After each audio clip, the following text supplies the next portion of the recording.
places, they have different practices. For instance, I've been told that there are different stages regarding the timing of the menstrual cycle to have like a breast MRI scan. Yes. So is there any guidelines? Is there anything you would like to recommend in terms of patient preparation? When is the scan to be done? When is the right moment? So we keep them on a waiting list. We tell the woman to call us when they start their period. Yeah. And then we book the following week. Oh. It's really important to remember that breast MRI is a sensitive test. So the likelihood of you being called back for further assessment of a lesion that is not cancer, so benign, is higher than with mammography. So I want to ask you, what are the main differences between breast MRI and potentially getting a contrast-enhanced mammography? We're talking about women mostly, but men also have breast cancer. We have to be careful when we time a breast MRI in those women, because we don't want to have the background enhancement of the breast obscuring a lesion. So the woman in whom we know that there is evidence for annual MRI screening are the ones with the very high risk, so lifetime risk 20 to 25%. These are going to be women with BRCA1 or BRCA2 carriers. I asked that about biopsies because it's been a massive discussion as well about doing breast biopsy or doing mammography biopsy. What are the differences there in terms of diagnosis? It's not that we're not allowed, but there's this institutional idea that it should be a lady positioning the patients, right? The way I use diffusion in a clinical setting is to help me define whether a lesion that I can see on the MRI is potentially benign or potentially malignant.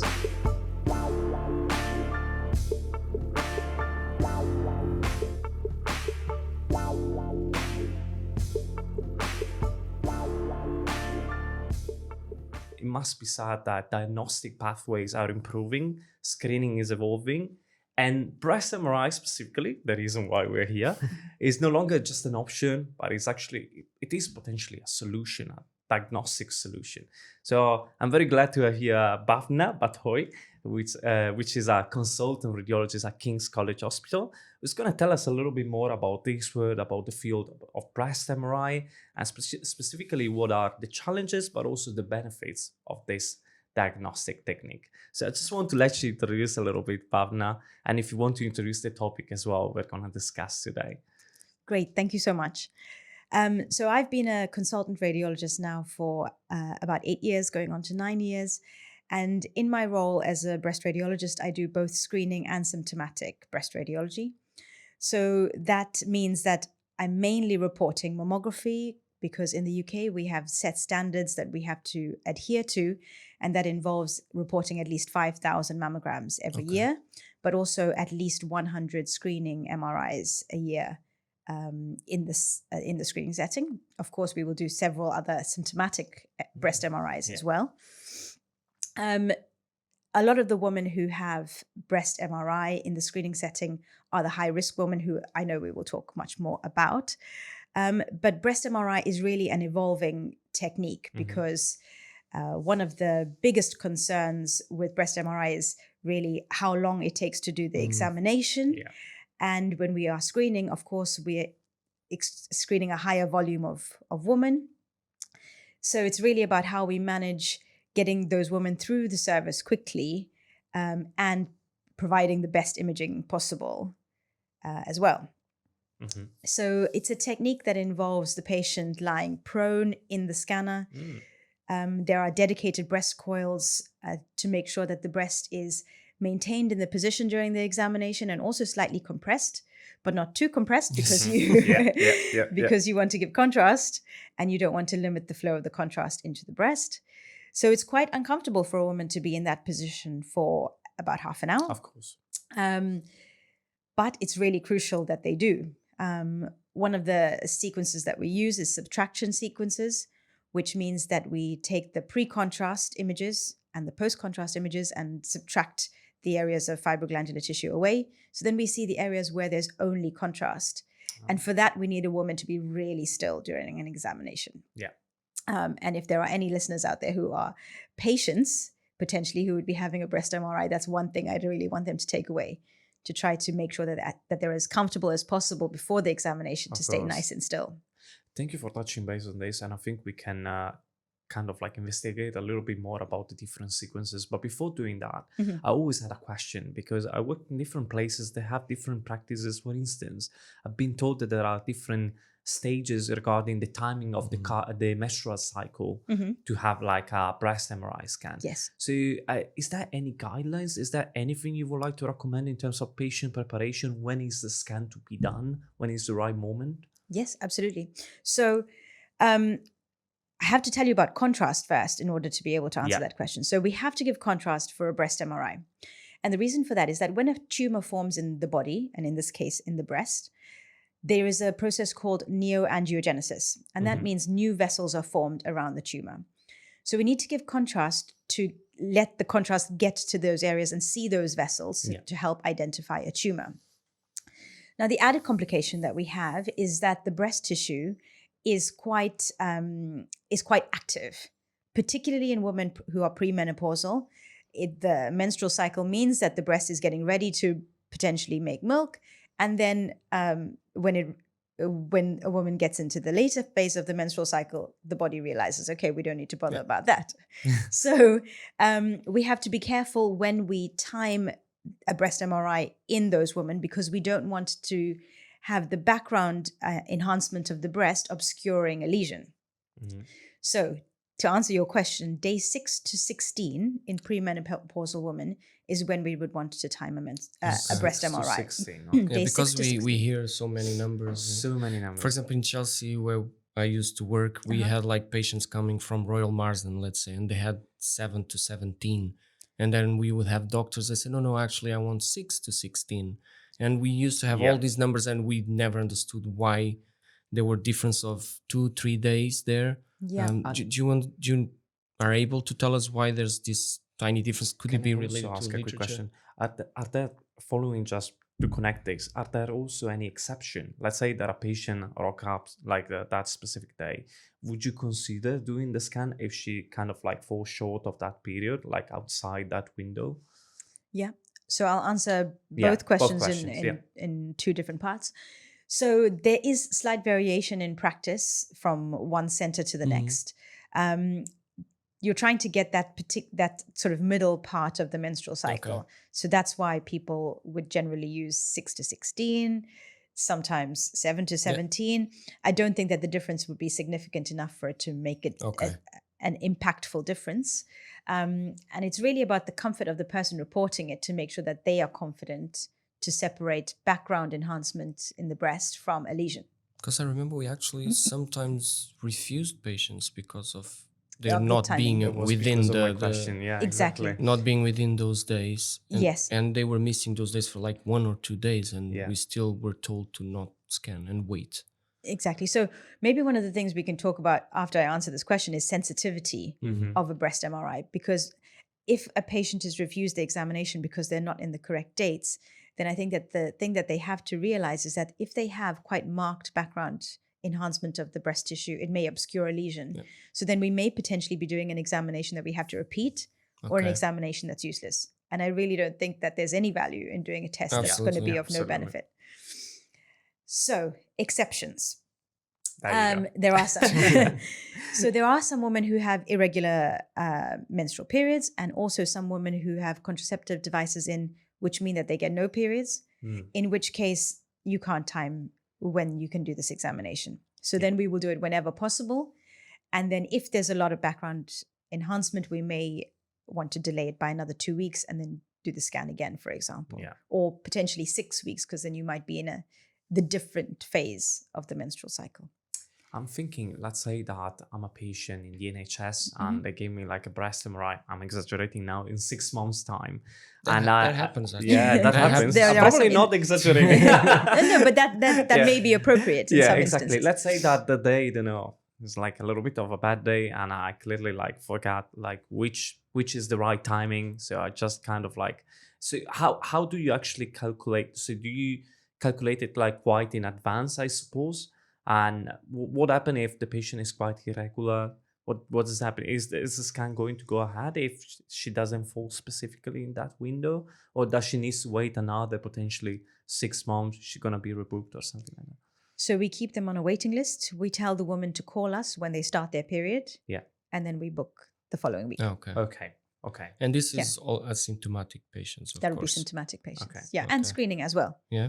We know that. So if a woman is very high risk and she's having annual breast MRI, then we will. She knows the approximate month. When she gets her period that month, she calls the department, says, "I've got my period now." We book her in. Okay. So we have dedicated slots for breast MRI. Oh, there you go. It's much more efficient in a department if you're doing several of the same examination together, particularly with getting the room set up appropriately. Yeah, Very that's true. one of the things I wanted to talk as well, because we used to have a one-stop clinic, which I believe is really important. So just to explain what it is, basically the patient sees a consultant, breast consultant, surgeon normally. Yes. And then they request exams. They do ultrasound, they do mammography, and eventually they do MR. And normally we reserve those lists just for breast scanning. On top of that, there's this question that people used to ask us as well, because we put the podcast out there for people to ask questions. And one of them was, and comes into this conversation of the contrast media, why sometimes we don't perform the scan if there's no chance to give contrast. Let's say a lady comes, says, "I don't want the contrast agent." And most of the times we just tell her, okay, if you don't have the contrast, there's actually no point to do the scan. I agree. We know why, but could you explain the reason behind that decision that we normally take? And these patients might not understand it, but can Exactly. you explain a little bit about that? So really what we're doing is we're trying to find the new vessels that have been created by the body in the area where a tumor is. So we will only see vessels if we give an intravascular contrast agent. And so that's why we have to give contrast. There are some techniques like diffusion weighted imaging that are used in trials and in the research setting to try to see if we can do breast MRI without contrast, but they haven't been effective enough in a diagnostic and screening setting to use them mainstream. So all of the trials that have really useful and clinically relevant outcomes have shown that you need a pre-contrast and at least 2 post-contrast phases. Oh, there you go. So like an early and a late, for example, in order to have a diagnostic quality breast MRI. I find it quite interesting because we usually, as radiographers, we kind of like tell the patient, well, if they're quite insecure about contrast, if they don't want to, say, oh, don't worry, the radiologist will get some images, we'll be able to see something anyway. This is the most common approach. And to be honest, it makes sense if you think about prostate MRI. Most of the time, you know, the diffusion plays a key role. We talk about biparametric prostate. They're talking about perhaps moving away just partially from the contrast. So it's quite interesting, the fact that instead breast MRI remains one of that area that contrast is paramount. It's absolutely. Absolutely. The way I use diffusion in a clinical setting is to help me define whether a lesion that I can see on the MRI is potentially benign or potentially malignant. So it helps me with that kind of problem-solving situation. We had situations where the radiologist didn't want diffusions. Sometimes it adds no value. Okay. That's why I wanted to ask, because we had different protocols for different radiologists, of course. And some protocols are like 3 sequences. Some of them are like 10 sequences. And we were always a bit confused why it's such a big difference. Of some protocols we would run for like 10 minutes and some 40. And one of the questions that we had as well was why we would run a diffusion in which cases, and which cases wouldn't we run a diffusion.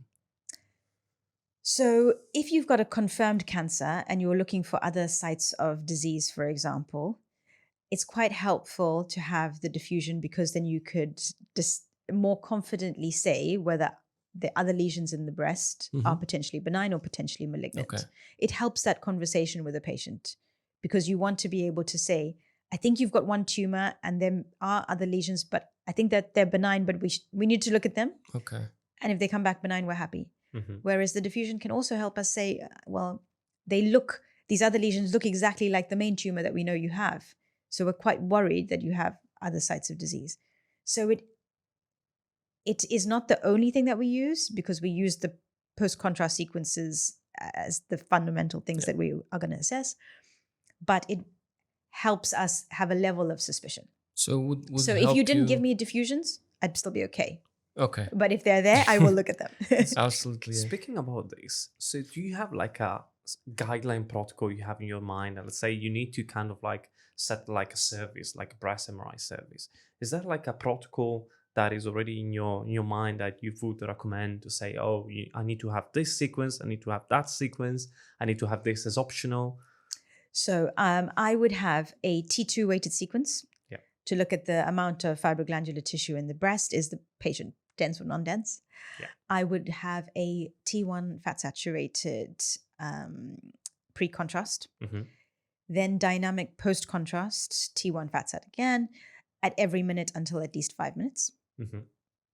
I'd want subtractions of those, at least on the 2 minute, and then diffusion. So you mentioned it already, but how critical is having dynamic phases like in the contrast sequence? Is it quite important? Because this is what I've seen mostly in most practices nowadays. You have different phases post contrast. Why is so important? So one of the things that we look at when we assess a breast lesion on MRI is what we call kinetics. And there are 3 types of kinetic curves that you can see in lesions that we see on breast MRI. So type 1 is persistent enhancement, which means that the lesion will slowly enhance. So if I put it up all the images that you get from me sequentially, and I see it gradually getting brighter and brighter, then I'm happy that that's a type 1 curve, and that would indicate a benign process. Almost 80% of lesions in that instance are going to be benign. Okay, that's interesting. On the other end of the spectrum is going to be lesions that rapidly enhance. So at the 2 minute point, that would be the peak level of enhancement. They rapidly enhance and then they start washing out. That would be a washout curve, type 3. And those are most indicative of malignant lesions. And then type 2 in the middle is going to be the lesions that gradually enhance to the peak and then plateau. And those are going to be the uncertain lesions. Now, if I think about the kinetics, as well as the diffusion appearances of the lesion, then that helps me decide how worried I am and helps me give an appropriate grading of the lesion. So I put it all together. So would you say that running or not running diffusion can also guide the decision of biopsying or not biopsying a patient? Potentially. But as I said, if you didn't give it to me, I'd be okay. You'd be okay. Yeah. So in your case, contrast is critical. Contrast is key. You compromise the diffusion, but you do not compromise contrast. I asked that about biopsies because it's been a massive discussion as well about doing breast biopsy or doing mammography biopsy. What are the differences there in terms of diagnosis benefits for the patients? Okay. So the reason we have MRI guided biopsy is that there will be some lesions that will only be seen on mammography. Absolutely only seen on mammography. Particularly if you start doing breast screening with MRI, then there will be some lesions that you only see on breast MRI. You do a mammogram, it's normal. You do an ultrasound, it's normal. But you've got a lesion there, it's enhancing and you're worried about it. So you would have to have an imaging technique that you can use to help guide the biopsy. So it wouldn't be appropriate for us to start doing breast MRI without having at least some kind of facility that we can refer to to do breast MRI guided biopsy if we can't do it in-house. Breast MRI guided biopsy is a vacuum assisted biopsy technique. So that means that we use a large bore needle and we take quite a lot of tissue. The accuracy of sampling is not as good as it is for ultrasound or mammography guided biopsy. Sorry, not mammography, but stereotactic guided biopsy. But that basically means we use a mammogram to image it. But I'm thinking about people who aren't in the radiology world who might be listening to this. So we have to be able to do it in that way. So because it's not as accurately localized when we do an MRI guided biopsy, we take more tissue. Okay. So you can take the tissue from the tumor and surrounding tissue basically because of the amount of tissue that you're removing. Exactly. And not necessarily tumor. Sometimes it will be benign things. It can be anything else. Yeah, exactly. So we have to be, if we're going to do breast MRI, we have to have a plan for how to biopsy the MRI visible. And the whole setup is not easy to get, because I remember back then when I was working in my previous job, we're trying to set up that MRI biopsy service, but the hassle of getting everything ready and getting someone to report it and the whole setup, breast coil is slightly different as well. Yes. Wouldn't justify the numbers. because we're not doing as many breast biopsies as we're doing the alternatives. So I think that makes That makes sense. roadblock there Wide for us as well. potential value, yeah. Speaking about other modalities, I was Mhm. actually watching there was a live webinar the other day organized by 𝐻𝐸𝐻 in Italy, and they were talking about the different modalities, and specifically they mentioned this, which kind of like triggered my interest. They mentioned about contrast enhanced mammography Mhm. as a potential which is becoming quite an important diagnostic pathway. So I want to ask you, what are the main differences between breast MRI and potentially getting a contrast enhanced mammography? Okay. Well, again, enhanced mammography needs contrast. Yeah, there you go. So there you go. It's key. So Contrast we is start key. with the similarities. Exactly. So the reason for giving the contrast is the same. We're looking for enhancement of a cancer in the breast. So enhanced mammography is, so you want to know about differences. So enhanced mammography is quicker. It uses mammography, so it involves radiation, whereas breast MRI doesn't. Yeah. It takes a 2D picture of the breast, Yeah. as it would in a mammogram, whereas breast MRI, you can use 3D volumetric sequences to have different planes. Yeah. And the limitation of contrast enhanced mammography is the same limitations of mammography, in that if there are lesions very posterior in the breast or very inferior, we may not get it on the mammogram, whereas breast MRI would overcome that. But it's slightly quicker. It takes only 10 minutes to do a contrast enhanced mammography examination. And the equipment is the same, so you don't need the dedicated coils.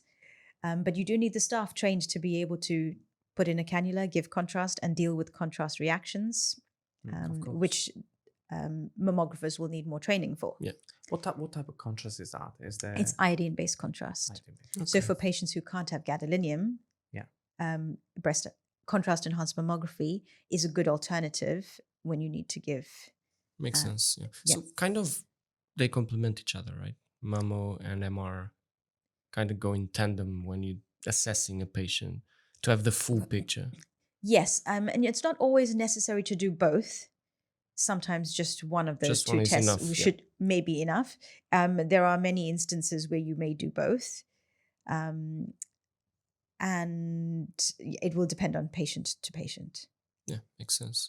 Would you do breast MRI as first line examination, or do you think would be a little bit crazy to think about like breast MRI immediately for someone that wants to do screening, for instance, or something like that? So no. So mammography is the gold standard screening test for all women, and in the UK, the screening program is from the ages of 50 to 70. Yeah. And after the age of 70, women can self-refer. Mm-hmm. There are, of course, the women who are at very high risk and moderate risk of breast cancer. So very high risk, I mean that they have a lifetime risk of breast cancer between 20 and 25%. And these are going to be women who are BRCA carriers. Yeah, that's one of the questions we had about the BRCA, what it is and how do you normally assess it. So we can just keep on that. Yeah, so so the women in whom we know that there is evidence for annual MRI screening are the ones with the very high risk. So lifetime risk 20 to 25%. These are going to be women with BRCA1 or BRCA2 carriers who are BRCA1 or BRCA2 carriers. Which is a gene, right? Yes, which is a gene mutation. PALB2, TP53 is another one. There are several. It's like alphabet soup, really, when you think of all of the gene mutations that there are out there. It may also be appropriate for women who are untested relatives of a known BRCA carrier, for example, or women who have a very strong family history of breast cancer at a very young age, so under the age of 40. They are usually the ones who are in that very high risk category. They would get referred to genetics, and their risk could be calculated. And that most of the risk calculators out there will use family history as the main factor. Mm-hmm. So if you're in that very high risk category, then annual MRI screening is appropriate. There are then the patients who are at high and moderate risk, where they have to be assessed by genetics too to determine the appropriateness. But if you are at normal risk, so lifetime risk of breast cancer of less than 15%, then there's no evidence to say that screening with breast MRI is appropriate. Yeah. There are women with very dense breasts, though. And there's a lot of discussion out there. There's, in fact, a newly released evidence from the BRAID trial, which looked at women with dense breasts and the additional screening with breast MRI, automated breast ultrasound, and contrast-enhanced mammography. And breast MRI and contrast-enhanced mammography were shown to be extremely beneficial in identifying additional lesions that were not picked up on 2D mammography alone in women with dense breasts. So there is a lot of discussion about that. And I think if a woman does have dense breasts, particularly extremely dense breasts, that will only be 10% of women, then it is worth having a discussion with your breast surgeon to see whether it's appropriate to have screening depending on your family history. I have another question, because we're talking about women mostly, but men also have breast cancer. Yes. And this genetic mutation, does it happen on men as well, or is just for female? It does happen in men. It does happen in men. Okay. Because normally we speak about breast MRI and it's always women, which is normal. That's very true. But we have men patients sometimes, and to do MR on a breast on a man is way harder sometimes, because we can't actually get the breast tissue inside, and it's very hard to use those coils. Do you see any of these cases that Sam is mentioning? Is it very rare, or does it actually happen? Male breast cancer is rare. It's often, and sadly, male breast cancers present at a slightly later stage because they're not assuming that they could have breast cancer. Yeah. So we don't usually need to do breast MRI for I'm saying this because we had the case, and I never forgot it. Yes. Because we had a gentleman with breast cancer, and even for him was a bit, how do I say? He was very shy, and he was like, I don't know why I'm here, because for a man thinking I have breast cancer, Did I he think come for a breast MRI? Yes, and it affect him emotionally as well as you would any other person. And we struggle a little bit to get good images there, because the coil that we were using, the breast coil, wasn't ideal to get good resolution, spatial resolution. So we ended up using a body coil he lay down on his back, and we used the body coil, and we got way better pictures. So I think also that kind of approach will differ when we have these different patients. But it is rare. I got 1 in 15 years of working. So yeah, well, you've been working longer than me. But I mean, obviously it's not good for the patient, but for you, like thinking out of the box, thinking about how shall we take images, I think it's quite an interesting challenge. Because nowadays you also have the breast coils that you can lay on in supine. Yeah. And you put the breast coil, and that's a question I want to ask you about this. So you lay down and you have the breast coil laying on you. But obviously, if you have big breasts, it might just slide to the side. Is this a concern for you in terms of imaging? Or you think it should always be in prone so you can see more of the tissue? Or you would be okay with this kind of approach? I don't know. So in a woman with small breasts, lying prone with that kind of coil would be fine because there's not that much movement. But definitely in a woman with larger breasts, we would need them to be prone and lying on their tummy. Okay, because breathing as well would be a problem. But also it's very hard to then work out which quadrant of the breast a lesion might lie in. And you want your images to be comparable. So particularly in a screening setting, we're comparing 1 year to the next year to the next year. You want to be able to put your images up on the screen and see consistency. And if you've got movement in the coil or the breast not appropriately positioned, then it may obscure that. Yeah, it makes sense, because when I saw those coils, I think it was ECR in Vienna, and that was one of the questions that people were always asking, because with the breathing and of course gravity, the breast tissue normally falls down, and to see the quadrants will be very hard, as you were saying. Exactly. And of course the patients are already in a stress situation emotionally, and then of course they will be hyperventilating most of the times, or just moving. So that's a good point. I don't think anyone is using those coils, at least that I'm aware of. But yeah, it's a great point, because they have to be still for a long time, and most of the times they're so emotional. It's quite a struggle for us to help. He gave us like the perfect assist for what I wanted to ask him even later, was exactly about the patient experience.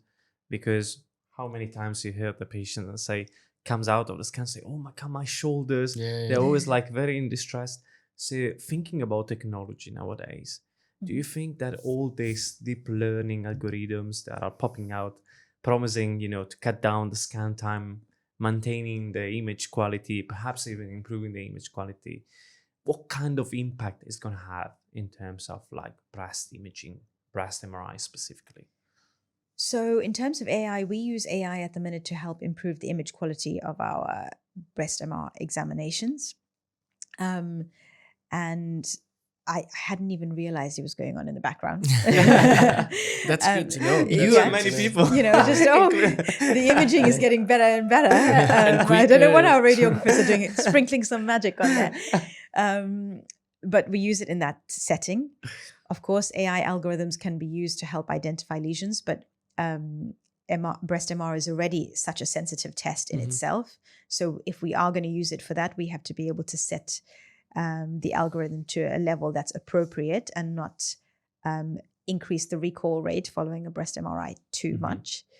And it can help us with workload. If we have a long list of breast MRIs to report, it can prioritize the ones that have cancers early on, so that we're reporting those ones fast, getting the patients through the pathway, and the ones that are benign or normal can be left till later, potentially, if there is only so much time in the day, and there is only so much time in the day. Honestly, I see this as one of the biggest advantages, like prioritizing different clinical urgencies. I see it as critical, because timing, as you said, is so crucial in this system. I think that involves a change of culture as well, because we have to be able to change workflows, be able to change how we book our patients, how we vet them, because it will affect everything. It's not just we're going to make it faster and better for this and that cohort of patients. Exactly. It's a global thing. It's an holistic thing. And it takes a lot of work, I think. For you as well, I was thinking, does it support you also to prepare like a sort of like a report as well, or anything like that? So I don't use template reporting. Yeah. But we do follow the American College of Radiologists lexicon, which has a kind of template report in its style anyway. And the benefit of using not template, but using the lexicon is that we're all speaking the same language. That's very good. So it's internationally recognized. And so by using the same wording that they'd be using in Portugal, for example, we will all understand what we mean. Yeah. So that's really helpful. As we say, and we're having a post next week that is going to be, I think it's next week. Yeah. MRI is a universal language. Well, by the time this podcast will come out, probably that will probably be already in the past. Yeah. But we believe MRI is a universal language, and reporting should be also a universal language. Because if you're reporting with some terms that someone in Italy or Portugal don't use, it's going to be a nightmare to translate them. Exactly. So it makes sense that we're using that, and you correct yourself, and I believe you did it right, because it's not a template. So people don't think we're all using the same report for everyone. It's not a template. Is the wording that you use on that that is exactly the same. Yeah, the descriptors. That makes sense. Yeah, that makes total sense. I want to ask you one thing that I had here. What is the one thing that you believe that radiographers should know about scanning breast MRI? Because there's a lot of things that we're doing it because we're told to do. Is there anything that you tell your radiographers that are doing your scans, this is exactly what you need to know in order to give me the best pictures possible? That is a really difficult question.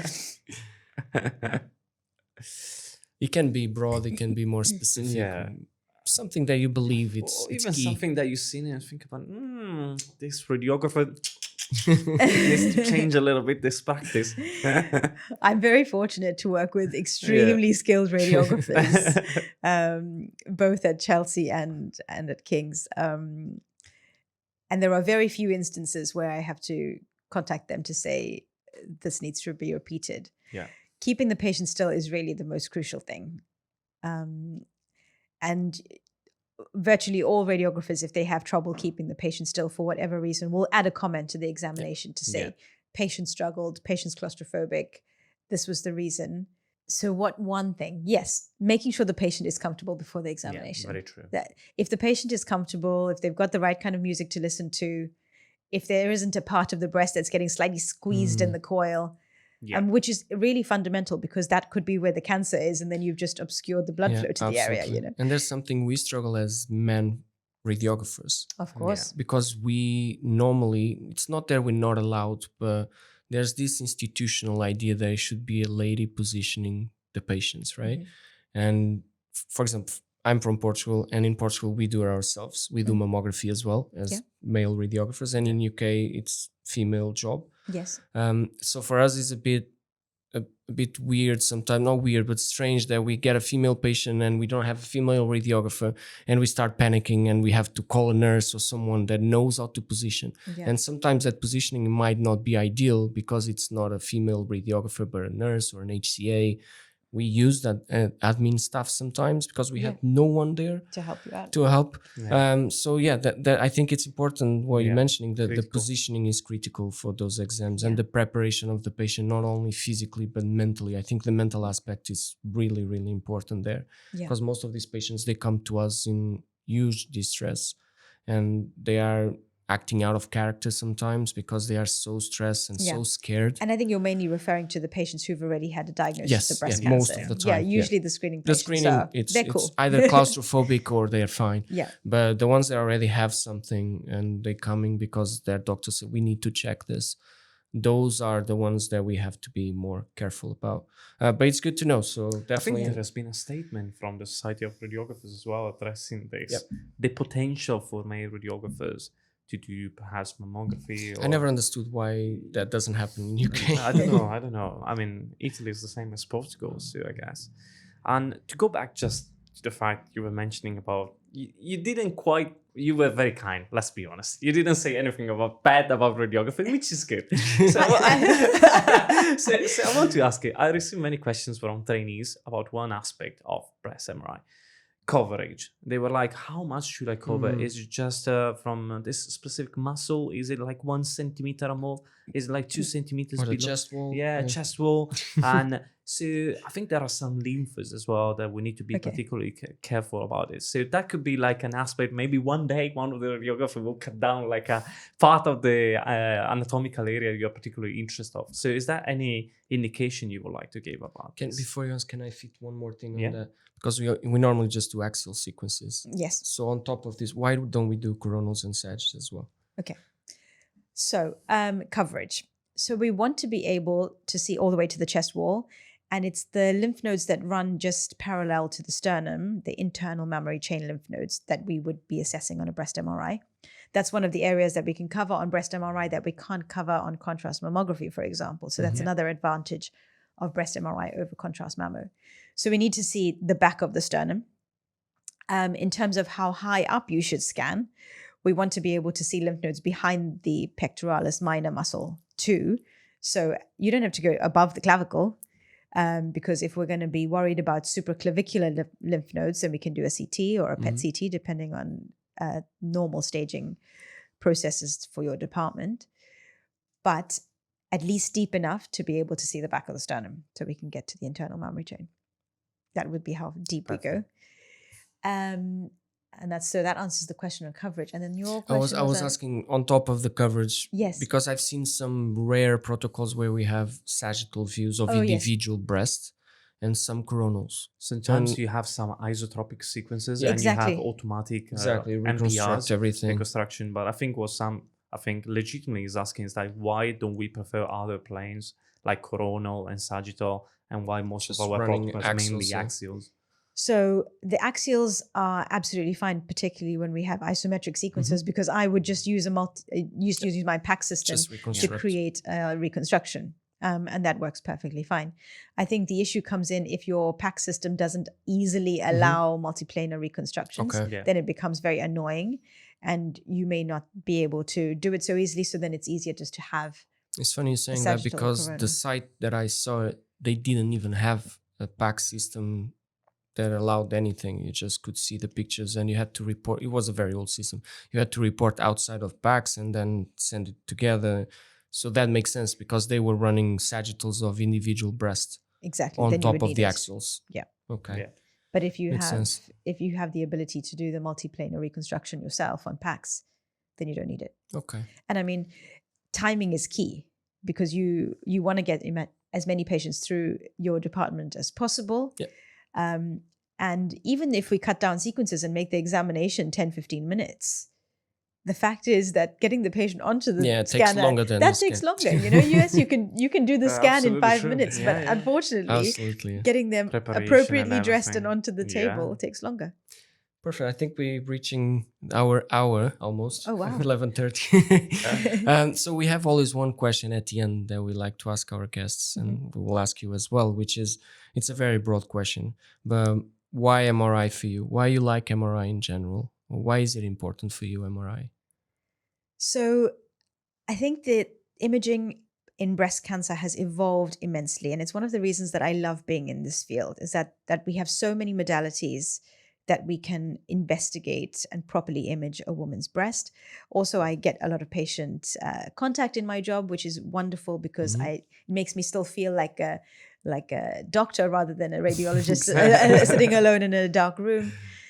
But I love putting together all the pieces of the puzzle. And breast MRI is a much more sensitive examination, so it helps us find other lesions that we may not have seen on other modalities. It means that we then can ensure that the woman gets the right kind of operation because we found other lesions potentially.